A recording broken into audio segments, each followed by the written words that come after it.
25 থেকে 30 বছর বয়সটা ভীষণই অদ্ভুত। বেশিরভাগ মেয়েরই এই বয়সটায় বিবাহিত জীবনের 3 থেকে 4 বছর চলে। কারো কারো তো 2-একটা ছানাপোনাও হয়। তবে তখনও সংসারের মায়ায় ধাঁধায় ওভাবে কেউ আটকে পড়েনি। তবু তবু হঠাৎ করে আয়নায় চোখ পড়লে সে কিশোরী বয়সের মতো আর তাকিয়ে থাকা হয়ে ওঠে না। 25 থেকে 30 বছর বয়সটা ভীষণ একলার, ভীষণ হিসেবি।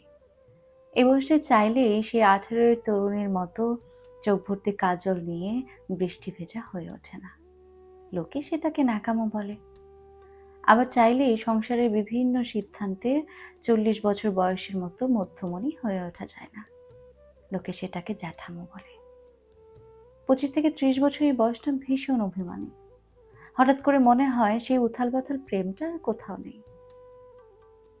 এই বয়সটা এই বয়সটা ভীষণ ভীষণ একলার।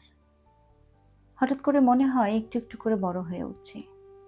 এই 25 থেকে 30 বছর বয়সটা ভীষণ বিষণ্ণতার। একটা ভীষণ চঞ্চল পাখি দীর্ঘদিন খাঁচায় বন্দি থাকার পর হঠাৎ করে যেন খাঁচাটাকে ভালোবেসে ফেলার মতো বিষণ্ণ।